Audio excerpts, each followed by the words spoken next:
Bonjour, aujourd'hui dans cette vidéo, tu vas apprendre à déterminer les multiples et les diviseurs d'un nombre.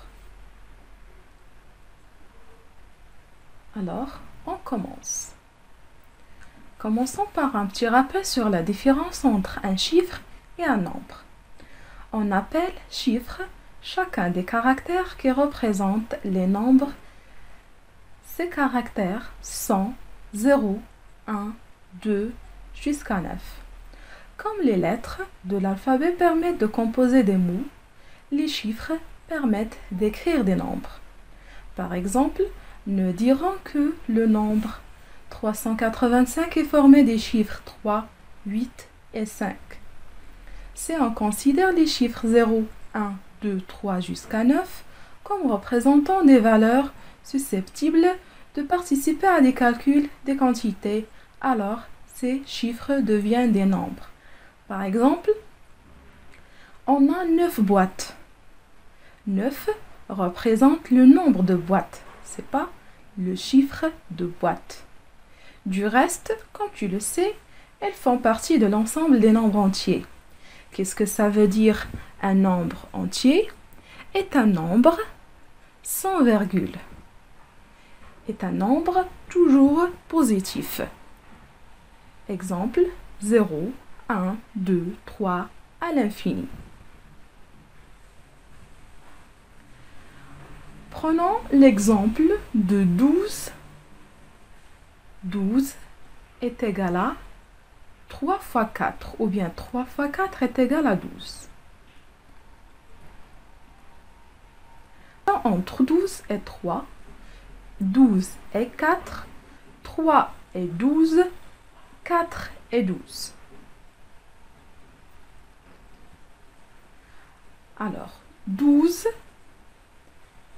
est un multiple de 3.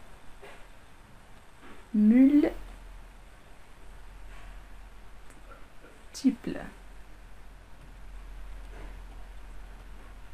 12 est aussi un multiple de 4. Multiple de 4. Mais, quelle est la relation entre 3 et 12 et 4 et 12? 3 est un diviseur de 12. C'est-à-dire, quand on divise 12 par 3, ça va donner dans le quotient 4 et dans le reste 0. Quand on a dans le reste 0, alors 3, on peut dire que 3 est un diviseur de 12 et 12 est divisé par 4. 12 divisé par 4. Alors, 12 divisé par 4, quand on utilise la division euclidienne, de 12 divisé par 4, pour que 4 soit un diviseur de 12, il faut qu'on trouve dans le reste 0. Ou bien, il faut que le reste est nul. Alors, 4 fois combien est égal à 12? Ou bien un nombre plus proche à 12. Alors, on trouve que 3 fois 4 est égal à 12. Alors, c'est 12. 2 moins 2 est égal à 0. 1 moins 1 est égal à 0. Alors, le reste est nul. Alors, 4 divise 12 et 3 aussi divise 12. Alors, on peut dire que 3 et 4, ce sont des diviseurs de 12. Alors, ce sont des diviseurs. Voilà alors la relation entre 3. 3 avec 12 et 4 avec 12. Prenons un autre exemple. Est-ce que 12 est divisible par 5? C'est-à-dire, est-ce que 5 divise 12? Alors, on vérifie par l'opération de la division euclidienne. C'est 12 divisé par 5. Alors, 5 fois combien est égal à 12? Alors, c'est 2, parce que 3, ça va donner un nombre plus grand que 12. Alors, on prend seulement 2 fois 5 est égal à 10. Alors, 2 moins 0, c'est 2. 1 moins 1, c'est 0. Est-ce que le reste est nul? Non, le reste non nul. Alors, 5 n'est pas un diviseur de 12. Parce que le reste n'est pas un reste nul.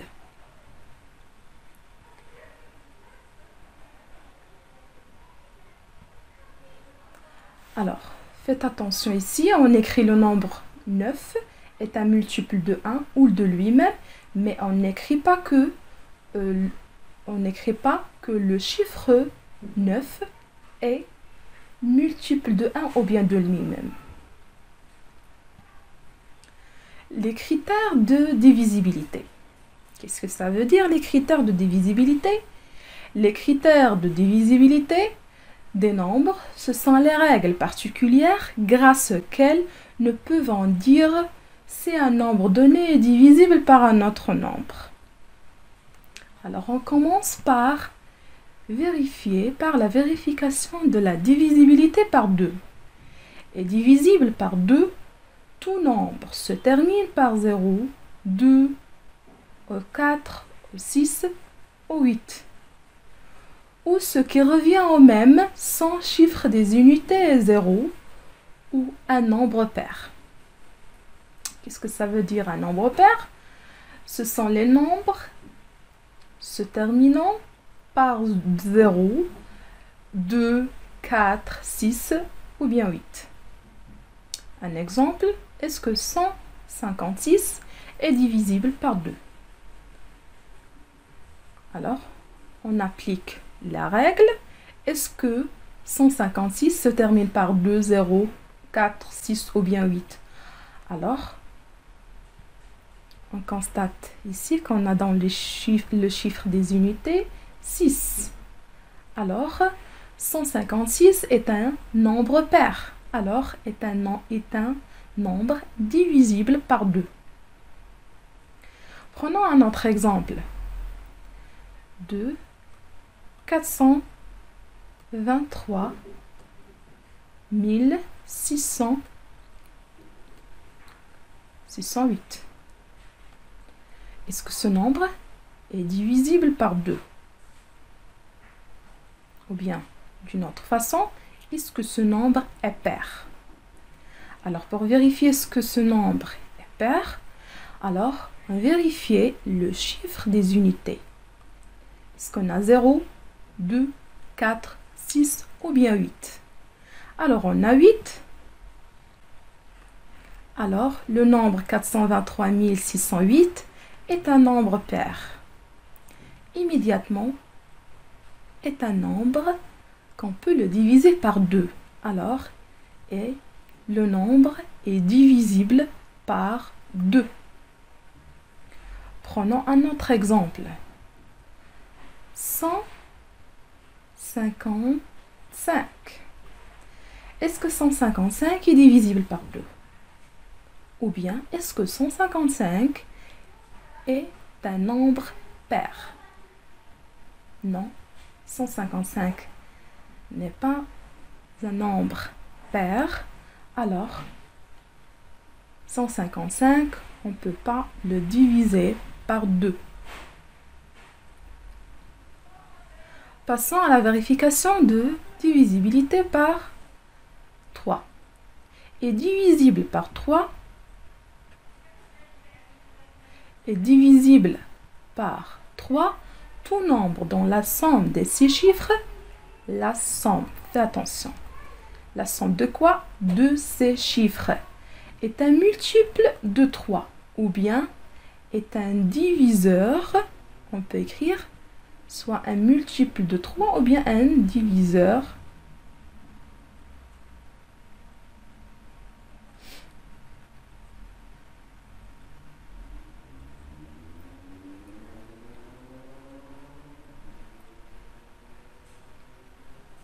Par exemple, 471 est-il divisible par 3? Alors, en appliquant la règle, la somme de ces chiffres. Alors, on va calculer la somme de 4 plus 7 plus 1. Ça va donner 12. 12 est un multiple de 3. 12 est divisible par 3. Immédiatement, 471 est divisible aussi par 3. Passons à la vérification de la divisibilité par 4. Est divisible par 4 tout nombre dont les deux derniers chiffres forment un nombre multiple de 4. Alors, on répète. Est divisible par 4 tout nombre dont les deux, fais attention, deux derniers chiffres, c'est-à-dire le chiffre des unités et le chiffre de dizaines. Forme quoi? Forme un nombre multiple de 4. Ou bien forme un nombre divisible par 4. Exemple, est-ce que 132 est divisible par 4? Alors, on va appliquer la règle. Les deux derniers chiffres, c'est-à-dire les unités et les dizaines. Les deux derniers chiffres, c'est-à-dire unités et dizaines. Alors, unité et dizaines, c'est-à-dire 32. Est-ce que 32 est divisible par 4? Ou bien, est-ce que 32 est un multiple de 4? Ou bien, est-ce qu'on a un nombre qu'on l'a multiplié par 4 nous donne 32? Oui, c'est 4 fois 8. Alors, 32 est divisible par 4.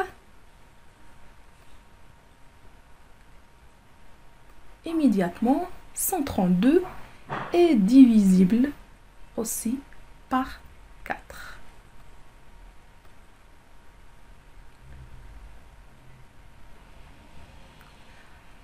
Divisibilité par 5 est divisible par 5 tout nombre se terminant par 0 ou 5. Se terminant, c'est-à-dire les unités. Soit on trouve 0 ou bien 5.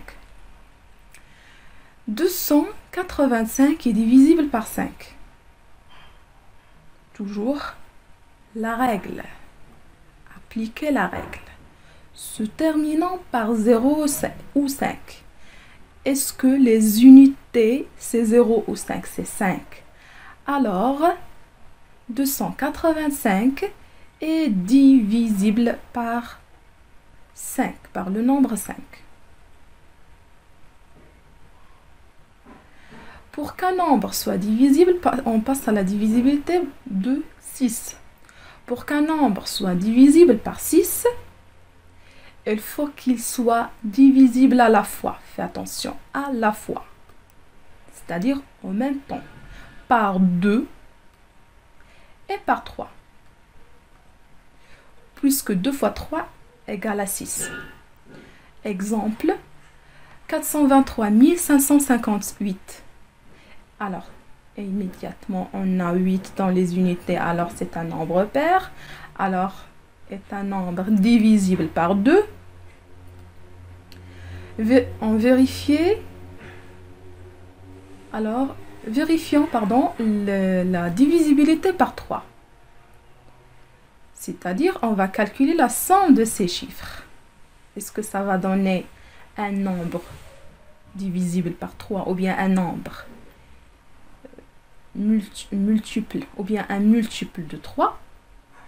Alors, on calcule la somme. C'est 4 plus 2, 6, plus 3, 9, plus 5, 14, plus 5, 19, plus 8, 27. Alors, 27 est divisible par 3.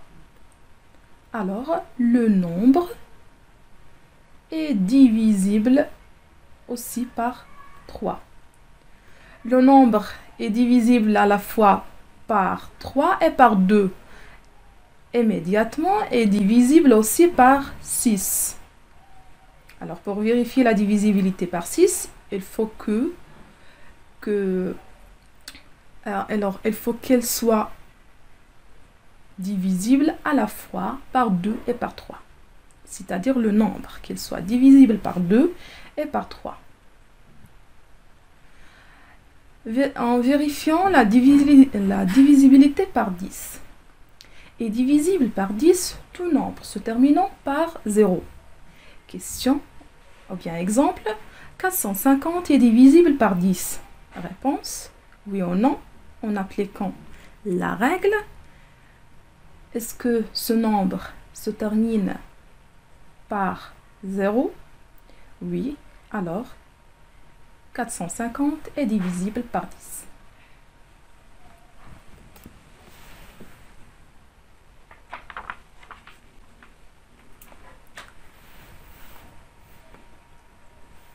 Ces règles, il te faut absolument les savoir par cœur.